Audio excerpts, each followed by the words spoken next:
سوال: وہ کون سا عمل ہے جو 2 سال سے بھی زیادہ کی عبادت کرنے سے افضل ہے؟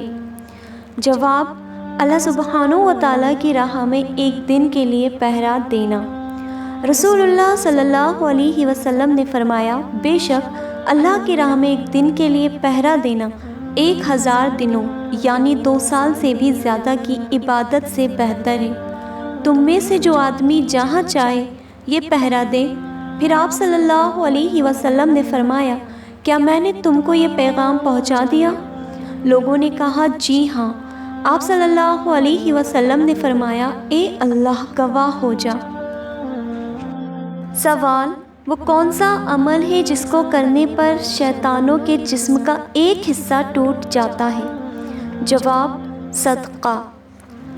رسول اللہ صلی اللہ علیہ وسلم نے فرمایا، جب بھی کوئی آدمی صدقہ کرتا ہے تو وہ 70 شیطانوں کے جاڑے توڑتا ہے۔ سوال: کون سے نبی نے یہ دعا کی تھی کہ اے میرے رب، اس زمین پر ایک بھی کافر کو زندہ نہ رہنے دے؟ جواب: حضرت نوح علیہ السلام۔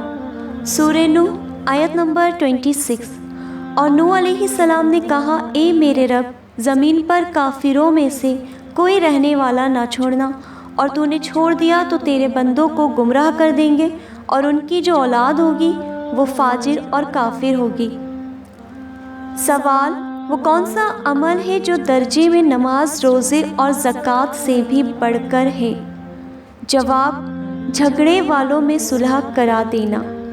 ابو داؤد سے روایت ہے، حدیث نمبر 1487۔ ابو درداء رضی اللہ عنہ سے روایت ہے کہ رسول اللہ صلی اللہ علیہ وسلم نے فرمایا، کیا میں تمہیں وہ عمل نہ بتاؤں جو درجے میں روزے، زکوٰۃ اور نماز سے بڑھ کر ہے؟ لوگوں نے کہا کہ ضرور بتائیے۔ تو رسول اللہ صلی اللہ علیہ وسلم نے فرمایا، جھگڑنے والوں میں صلح کرا دینا، اور پھر آگے فرمایا کہ ان میں جھگڑنے والوں میں فساد کرانا مونڈنے والے یعنی ان تمام عمل کو ضائع کر دیتا ہے۔ سوال: وہ کون سا عمل ہے جو جہاد سے بھی بڑھ کر ہے؟ جواب: اللہ کا ذکر۔ ابن ماجہ سے روایت ہے، ابو درداء رضی اللہ عنہ روایت کرتے ہیں، رسول اللہ صلی اللہ علیہ وسلم نے فرمایا، کیا میں تمہیں ایسا کام نہ بتاؤں جو تمہارے تمام اعمال سے بہتر ہو، تمہارے مالک کو سب سے زیادہ پسند ہو، تمہارے درجے کو سب سے زیادہ بلند کرنے والا ہو، اور تمہارے لیے سونا چاندی خرچ کرنے سے زیادہ بہتر ہو کہ تم اپنے دشمنوں سے لڑو، پھر تم ان کی گردنیں کاٹو اور وہ تمہاری گردنیں کاٹیں؟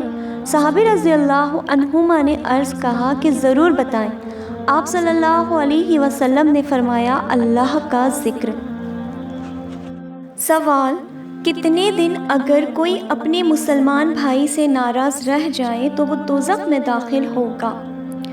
جواب: 3 دن۔ ابو داؤد سے روایت ہے، حدیث نمبر 1483۔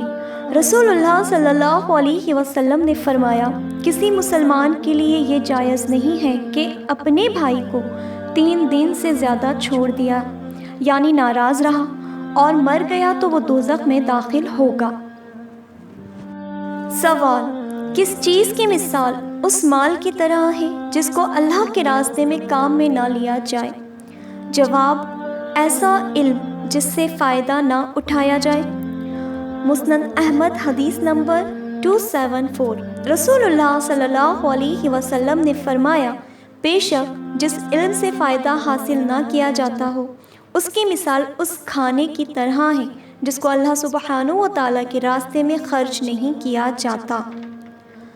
سوال: وہ کون سا گناہ ہے جو کسی قوم کے لوگ کرتے ہیں تو اللہ ان پر ایسے لوگوں کو مسلط کر دیتا ہے جو اس قوم کے لوگوں سے دشمنی رکھتے ہیں اور ان کے مال چھین لیتے ہیں؟ جواب: اللہ اور اس کے رسول صلی اللہ علیہ وسلم کا عہد کو توڑنا۔ ابن ماجہ سے روایت ہے، حدیث نمبر 3900۔ رسول اللہ صلی اللہ علیہ وسلم نے فرمایا، جو قوم اللہ اور اس کے رسول صلی اللہ علیہ وسلم کے عہد کو توڑتی ہے تو اللہ سبحانہ و تعالی غیروں کو ان پر مسلط فرما دیتا ہے، اور جو اس قوم سے دشمنی رکھتے ہیں اور وہ ان کے مال ان سے چھین لیتے ہیں۔ سوال: وہ کون سا کام ہے جس کو اللہ سبحانہ و تعالیٰ کی تعظیم کا حصہ کہا گیا ہے؟ جواب: بزرگ مسلمان کی عزت کرنا۔ ابو داؤد سے روایت ہے، حدیث نمبر 1415۔ حضرت موسیٰ اشعری رضی اللہ عنہ سے روایت ہے کہ رسول اللہ صلی اللہ علیہ وسلم نے فرمایا کہ اللہ سبحانہ و تعالیٰ کی تعظیم کا حصہ یہ بھی ہے کہ سفید بالوں والے مسلمان یعنی بزرگ کی عزت کی جائے، اور قرآن کریم کے حامل یعنی حافظ اور عالم کی بھی عزت کی جائے، سوائے اس میں غلو اور کمی کرنے والوں کے، اور عادل بادشاہ کی بھی عزت کی جائے۔